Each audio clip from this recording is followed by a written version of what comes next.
we guys have 2 more weeks of our series, Who Does God Say He Is? I really thought there'd be like a, oh. Let's try that again, guys. We only have 2 weeks left of our series, Who Does God Say He Is? I had to ask for it. It's not the same. It's not the same. Right? If you guys know what this series is about, stick with it. If you've been with us, if you haven't been, let me kind of try to catch you up, right? There's this really intimate conversation that God and Moses have. Right? Moses one day says, God, who are you? Like, I've been following you for a while, but who are you? And God says, you want to know? Show up on Mount Sinai tomorrow, and I'll tell you. And then we get to eavesdrop in this really intimate conversation between God and between Moses, where God simply tells Moses what he's like. And each week we've been going through this conversation and trying to allow it to reshape the way we think about God. Because the truth is that all of us, we have a distorted view of God. Let me say it again. Each and every one of us, we have a distorted view of God. Some of the distortion comes from we just put our projections of what we like onto God. Right? You don't have to nod your head. I think some of us are guilty of this. Right? God agrees with you on everything. God likes what you like. He thinks what's funny when you think's funny. He votes the way you vote. He does everything you do. But the truth is you're probably just making God into your image. But then there's some of us who we don't make God in our own image. We allow everybody else to create God for us.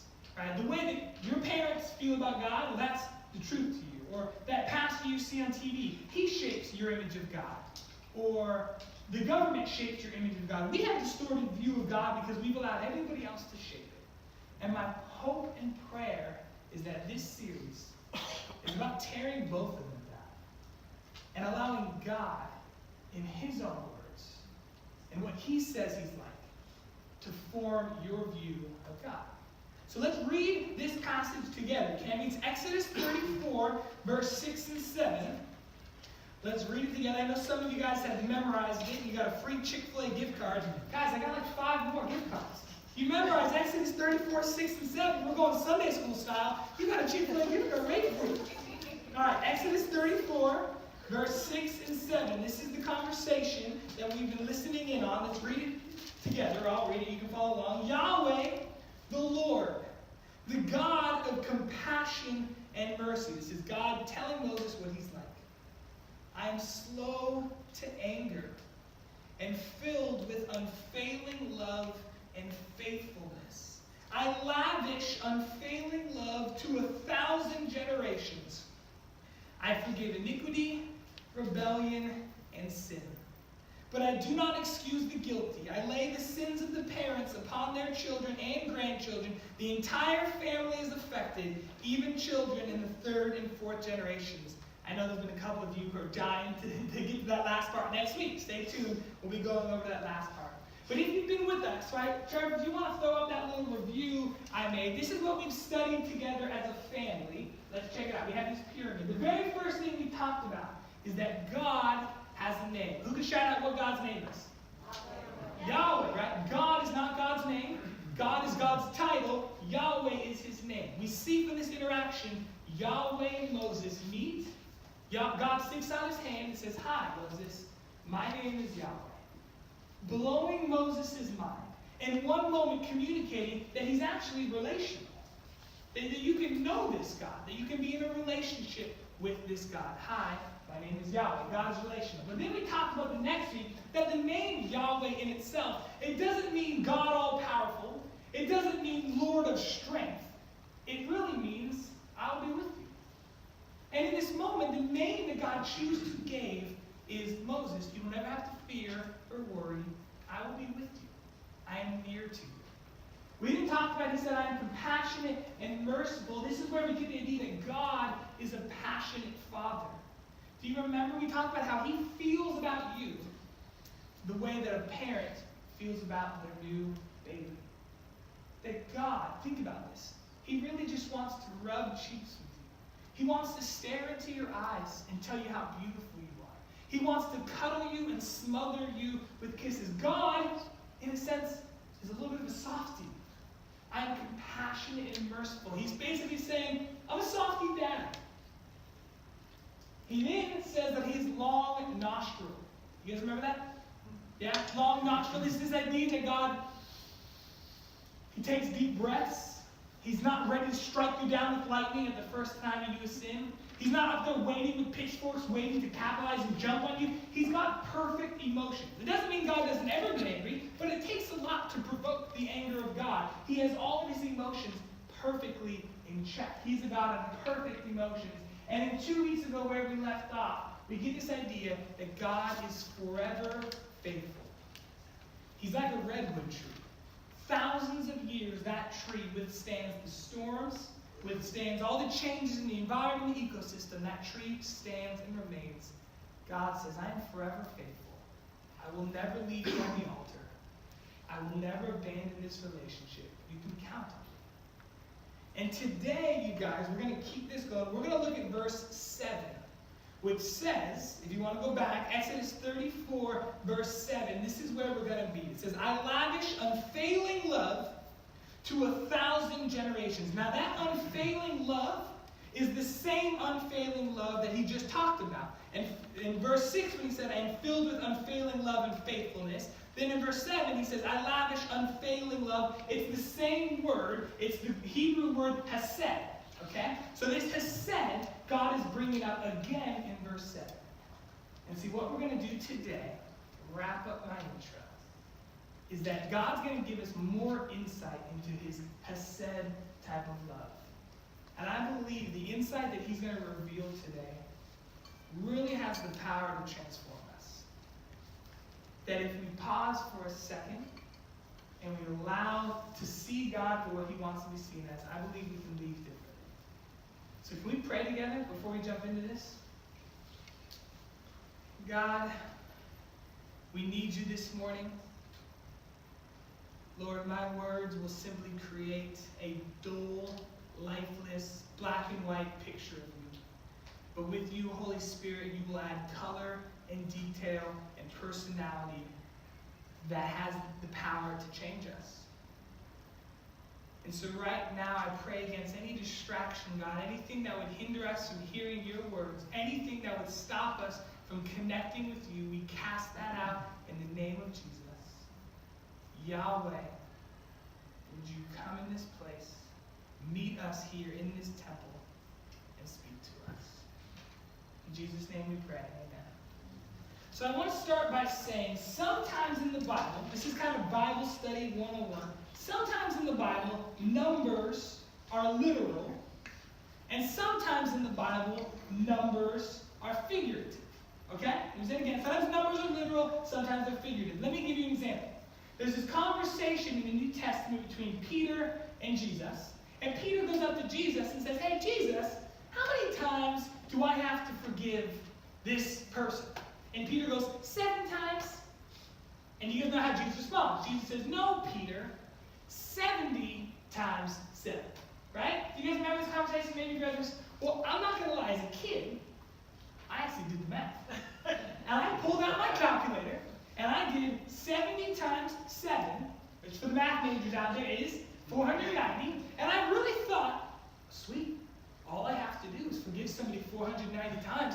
And that 491st time, like, they're cut out. And I really thought, like, I had this image where I could walk around with a journal. And I would just, like, mark every time somebody wrongs me. And every time I forgive. And by the end of my life, I'd be able to say, ha-ha, like, no more forgiveness. Like, thankfully I didn't go that far, but my little twisted math brain went there, right? Let me give you guys context. That's not literal. Jesus doesn't say, forgive your brother 490 times. He says, unlimited. Like, you should forgive your brother and sister unlimited amounts of times. So if some of you guys have a sin journal, you might just want to throw it away. It's not supposed to be there. Some of you guys, your spouses are totally keeping track in the season. No. Just, it's figurative for unlimited amounts of time. That's a little bit about what we see today in verse 7, right? Because what does it start with? It says, I lavish unfailing love to 1,000 generations. Now, is this God saying that only 1,000 generations will receive my love? No. This is figurative. This is God's way of saying, my love is limitless. My hesed, my trustworthy, my dependable, my faithful, my overwhelming love is for everybody. Okay? There's no limit. There's no ceiling. There's no cap. Right? It's an unlimited amount of love. That's what God is trying to communicate in this moment. It's limitless. To 1,000 generations was to get your mind to realize it's never, ever ending. Are you with me? Okay. Raise your hand if you guys remember what MySpace was.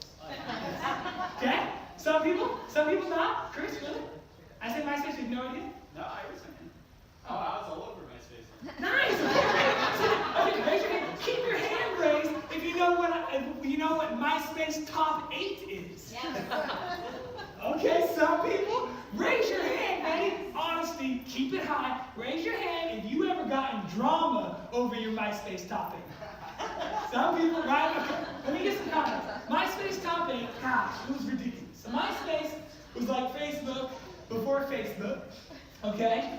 And for some reason, the creators thought it would be cool for having you could have 200 friends, but yet you had your top 8 friends, right? And so on the page, you could display who your top 8 were. And so, let's be real. Like, it was a big deal. Like, it was the People's Choice Awards. Exactly. It's like, I want to be in your top 8. Like, okay, I don't need to be top 3, but I don't make your top 8. Come on, people. I don't know how they decided 8 either. Like just some random number. But let's be real. It was a big deal to be in someone's top 8. And I remember in high school, like, there were legitimate drama over, like, your spot. Some of you are shaking your heads. It's ridiculous, but you know, it's like, that's son of a gun. I'm number 6 on their list. They're 4 on my list. I'm downgrading you to 7 for that. You were off the list altogether. Right? It was so petty. It was ridiculous. But we all know that we were guilty of it. Or at least those of us who participated in it. You know what I'm talking about. God, ready for this cheesy segue? Does not have a top 8. Okay, let me explain. He does not have, like, of all of his followers, he doesn't have, like, his top little high priority people. Because honestly, there's some religions, and there's some people who will tell you that there's only a certain amount of people who can receive God's love. Or that there's only a certain amount of people who will one day make it to heaven. And it's this idea that God's love is limited. It's this idea that God's love has a top whatever number. And yet part of stripping down these false conceptions of God is taking God at his word and realizing God says, my love is unlimited. It's completely unlimited. It's not reserved for the top 10%. And the reason I love this, you guys, is because being an outsider hurts. You know what I mean? Like, when you walk into a group, or you walk into a place, and you feel like an outsider, it really hurts. And then a lot of us feel like an outsider when it comes to God's love. That maybe it's only reserved for those people who grew up in the church. Or it's only reserved for those people whose skin color looks a certain way. Or that God's love is only reserved for those people who have been well-behaved their whole life. And we hear this line, the truth is we see ourselves on the outside, while there's this inside club. That we are like on the outside looking in. And what I love about verse 7 is God says, that's not true. I lavish love to 1,000 generations. He's saying, Moses, wake up, man. My love is unlimited. There is no outsider. There's no top 10%. There's no top 8. Everybody is a part of my love. Do you guys have a family member, maybe it's a grandma, grandpa, aunt, uncle, where you could call up the day of and say, Grandma, I want to come over for dinner tonight, and they'd make room at the table? Any of you guys have a family member like this? Right? Where you could even go, Grandma, I'm bringing 3 people. And she would say, no problem, come over. You guys have this? Do you know what I'm talking about? Doesn't it feel so special to know that that person, no matter what the case would be, you could call them and they would make room for you at their table? Like, it doesn't matter how small their room is. They could live in an apartment. They could have a dining room table of 6 people. But this type of person will always make room for you and whoever you are bringing. They are never full. They are never at max capacity. This is what we see of Yahweh. His family is never full. There is always one more seat at his table. That maybe you walked in today feeling like there's no room for you here. Let verse 7 speak to you and say that God says, absolutely. Come sit at my table. Come be a part of my family because we are not full. My love is unlimited. It always has room for more. Can we let that sink in for a second? I don't have to struggle about being in God's top 10. I don't have to worry about, is he going to be full today? He says, come on in. There's always room. Verse 7 teaches us that God's love is limitless. But what it also teaches us, you guys, is that there is nothing, and hear me out, there is nothing that excludes you from receiving God's love.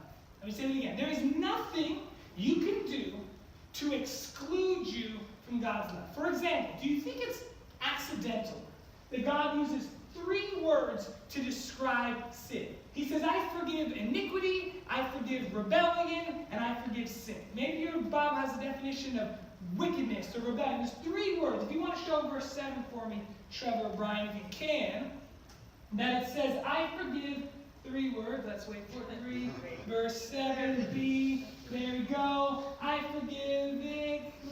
Help me out, bro. Help me out, bro. God, there it is. I forgive iniquity, rebellion, and sin. He essentially says 3 words that all kind of mean the same thing. So why did God do it? Why couldn't he just be more concise and say, I forgive sin? Or I forgive rebellion? Why did he say all 3? Because all of us hear the lie in our head that what we have done has excluded us from God's love. We all have the uncle. I don't know why it's an uncle, but we all have the uncle. Where if we invited the uncle to church, what would the uncle say? No, I would be struck by lightning if I answered that place. Have you ever heard that? I've heard that, right? Or, hey, uncle, you should come to church. No.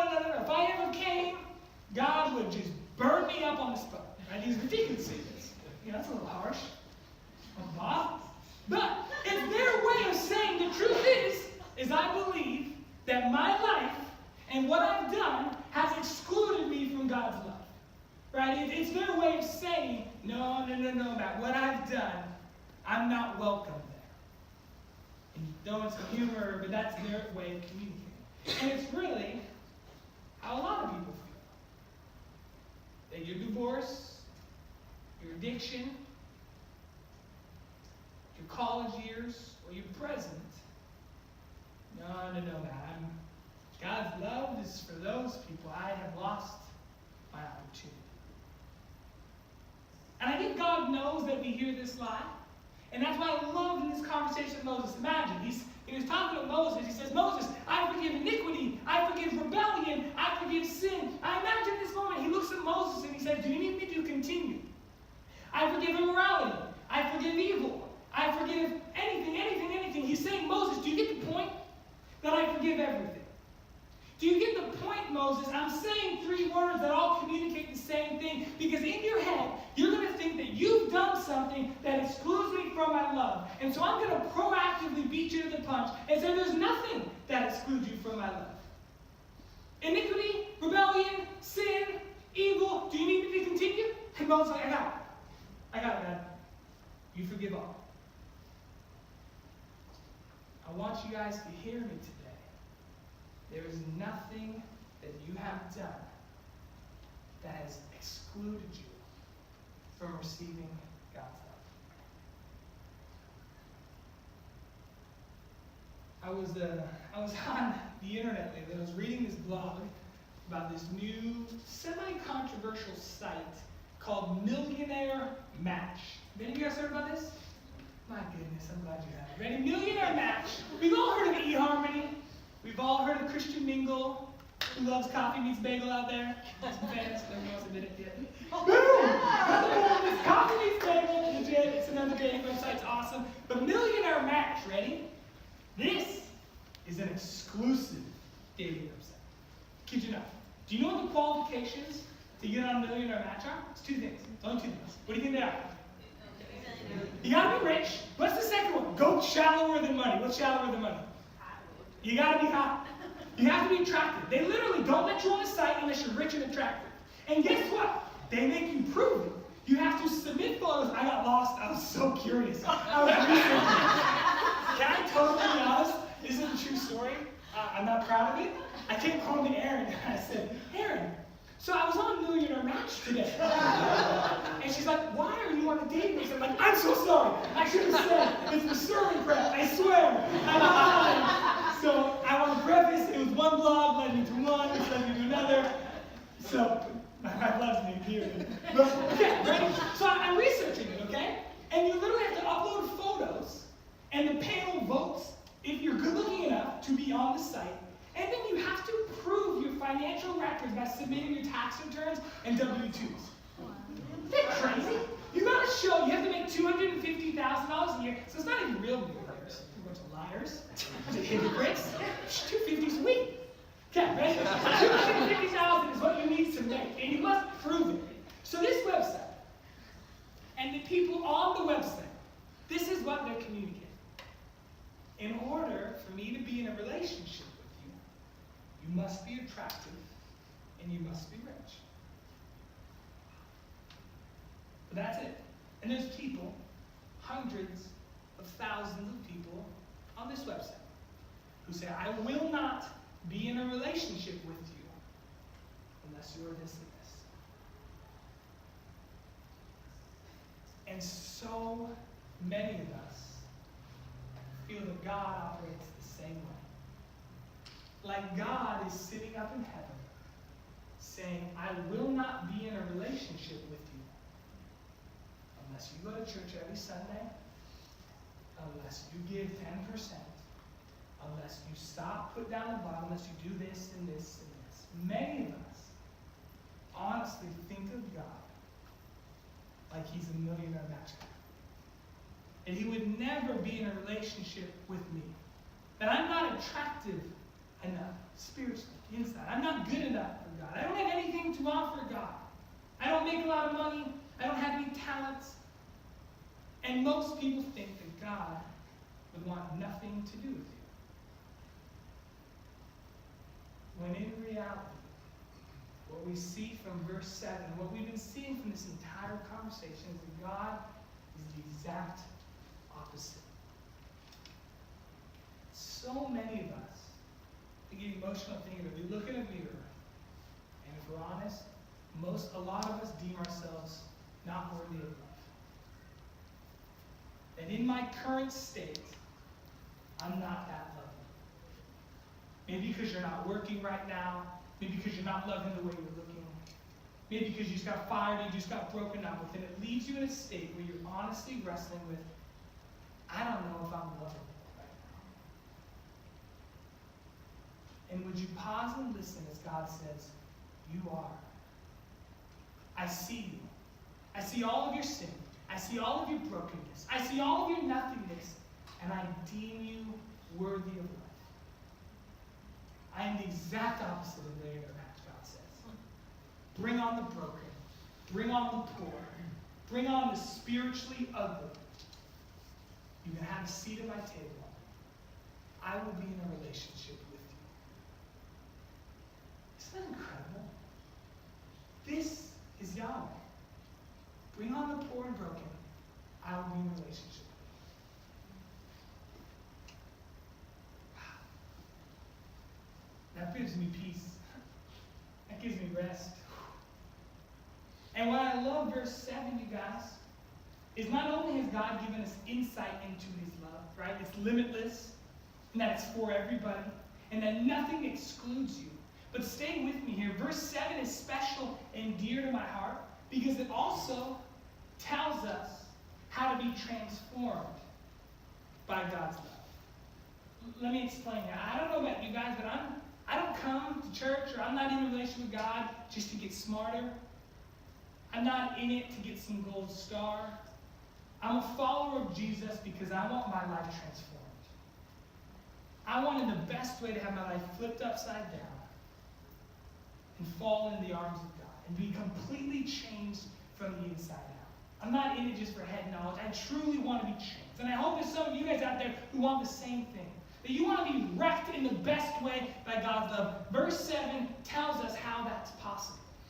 See, because the first thing, if you want to truly be transformed by God's love, like if you want to walk out of here a different person, the first thing you have to understand and the first thing you have to admit is that you are wicked, rebellious, and a sinner. You will never, ever be transformed by the love of God until you've owned the fact that you are a rebellious sinner. I'm reading a book right now. It's this self-help book. It's this guy, he calls it the Mind Hack, or what I think that's the name of the book. And he specifically in his book says, I reject the idea of original sin. So original sin is a Christian term that everybody who's born is born sinful. That the day you come out of the womb, sweet baby Jameson, gosh, it's hard for me to think of. Sweet baby Jameson is sinful. Right? It's the idea that the day you take your first breath, you're sinful. Culture today rejects that. Culture today says, no, you are good. You are inherently good at the depths of who you are. And just like this author, he says, I reject anything that tells me anything differently. Anybody who says a message of fear or condemnation that humans are bad, I want nothing to do with. This is the common response of people in today's society. You could ask them, are you inherently good or are you inherently evil? They'd say, no, I'm good. And their refusal to admit their sinfulness is really what's causing so many of the problems we see today. Stay with me for a second, guys. Hold on. Have you ever met or spoken with somebody who's survived cancer? Maybe some of you in this room have survived cancer. I have. I've had the privilege of speaking to people. And you walk away from that person so blessed. Because that person who has survived cancer has a completely new outlook on life, right? Like they came this close to death. And now that they have been rescued, now that they have been healed, they see life differently than the rest of us. Every day is a blessing. Every breath is a privilege. Every moment is a gift. They get something that we don't. Not only do they have a new appreciation on life, but they have a deep appreciation for their doctor. Like every cancer survivor knows their doctor's name. They're intimately involved with that doctor. It is a beautiful experience to speak with somebody who survived cancer and to understand that they view life differently than we do. Now I want you guys to compare that with a conversation with a common cold survivor. Who's had a common cold in here? I don't know about you. I have yet to have a conversation with a common cold survivor who says, man, that doctor who handed me the Kleenex, my goodness, I owe them my life. No, Matt, that nurse, they prescribed me Flonase. You don't understand. Wrecked my world. You don't have that person who's cured from the common cold going, man, it's good to be alive. It doesn't happen. Which person appreciates their new life and appreciates their doctor more? The cancer survivor or the common cold survivor? You get it, right? So why is it necessary for us to wake up and admit that we are sinful, rebellious, and wicked? Because you will have no appreciation, you will have no transformation of what God has done for you unless you understand of where you came from. This message is not a guilt message. Guilt message would be, you're wicked and you're sinful and you're evil, so fix it. Do something about it. That's a guilt trip message. The message of Christianity is you're wicked, you're rebellious, and you're sinful, so thank God He did something about Thank God that he loves you in spite of your ugliness. It's not a denial of your ugliness. It's an acceptance that, wow, God loved me even in that state. We are all, those of us who are followers of Jesus, we are spiritual cancer survivors. We were this close to death, and Jesus cured us. And we will never, ever, ever be the same. But the truth is I forget that. And in my heart, I think I'm good. And I'm a pastor. And I'm married, and I'm faithful to my wife, and I give to the church, and I believe the lie that I am actually more like a common cold. And the transformation in my heart starts to go down, and I start becoming very religious. Where verse 7 says, if you want to be transformed by the love of God, you need to wake up and understand your condition. Not to guilt trip you, but to give you a deep appreciation. As you're sitting there today, are you aware of your spiritual condition? Because if you're not, God's love is like a common cold. Check this out, though. Verse 7, the last thing I want to look at today is not, if we're going to be transformed by the love of God, which hopefully is your goal, you must wake up to your issues. You must acknowledge your flaws. You must acknowledge your sin. You're a sinner. Check this out. I want to read this quote, actually, from Brennan Manning. It's one of my author I like. He wrote this book called The Ragamuffin Gospel. Look what he says on this. We never lay hold of our nothingness before God. So we never acknowledge that we're nothing in front of God. And consequently, we never enter into the deepest reality of our relationship with Him. But when we accept ownership of our powerlessness and helplessness, when we accept ownership of our issues, when we acknowledge that we are paupers at the door of God's mercy, then and only then can God make something beautiful out of us. Then and only then can you be transformed. I love this word. When we acknowledge that we are paupers at the door of God's mercy. Verse 7 ends with a very, very powerful word. To be transformed by the love of God, we have to understand this word, forgive. He says he forgives wickedness, rebellion, and sin. In order to be transformed, for God to make some masters, we have to understand this word forgive. Stay with me. Check it out, Brian. I think I've got it up there. Forgive, and the definition is, it's nasa in Hebrew, not NASA, like in Houston. I made that mistake. Pastors will scoff at you. It's nasa.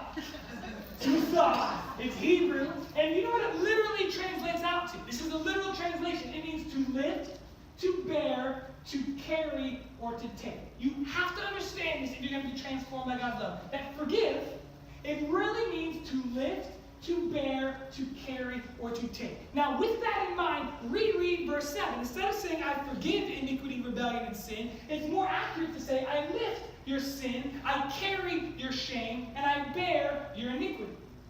I didn't forgive it. See, a lot of people think forgiveness, God snapped his fingers. Or that God moved his hand. And that's how we are forgiven. That's not an understanding of the word. To forgive means, God, I lifted your sin, I carried your iniquity, I bore your rebellion, I took on your shame. If you are ever to be transformed, you must understand this word. If you guys have your Bibles, turn in Isaiah 53 with me real quick. Isaiah 53 is the most detailed account of what forgiveness looks like. In my opinion, the entire Bible, Isaiah 53, shows us really what the forgiveness process was like. And to me, it leaves me speechless. Look at Isaiah 53, verse 4. Look at all the words that are similar to Nisa. Yet it was our weakness he carried. This is talking about Jesus. It was our sorrows that weighed him down. And we thought his troubles were a punishment from God, a punishment for his own sins. But verse 5 says, but he was actually pierced for our rebellion. He was crushed for our sins. He was beaten so that we could be whole. He was whipped so we could be healed.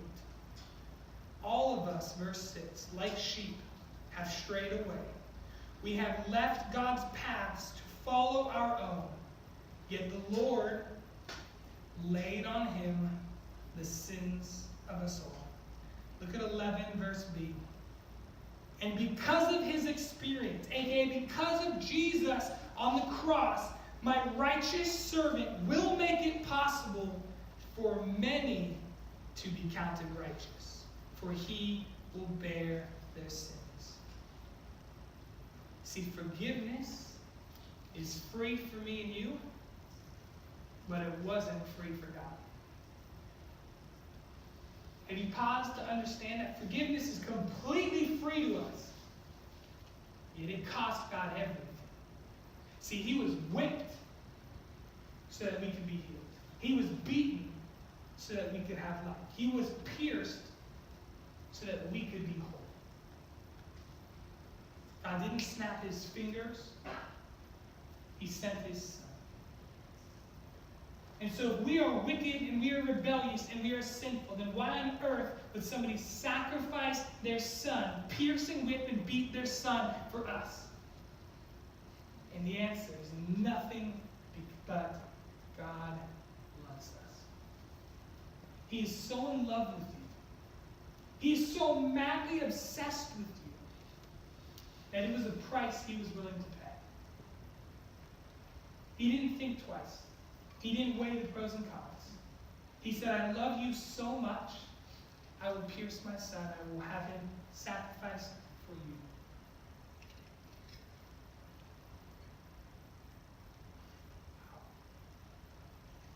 Forgiveness wasn't free, yet it's free for us. It came at a cost. And so I want to invite the band up right now, and I want to encourage us to do three things while they're playing this music. Three things. The first thing is, can we confess as a family to God that we have strayed away? Can we take this moment to confess that we have completely gone astray? That we have sinned? That we have rebelled? That we have engaged in lawlessness and everything else? Can we confess that as a family to God? Can we acknowledge, after we've done that, can we acknowledge that forgiveness wasn't free for him? Can we in our hearts bow down and thank him for this gift, the gift of his son? Confess our sins to God. Acknowledge what forgiveness cost. And then simply allow and accept God's hesed love. Because then once we've done that, you guys, our hearts get flooded with the love of God. When we come before him, we confess and we acknowledge and we open ourselves up. God invades our life in the best way. He will transform you. He will flip you upside down, and he will leave you never the same. His love is limitless. His love is powerful and it's faithful. Will you allow it to enter your heart today?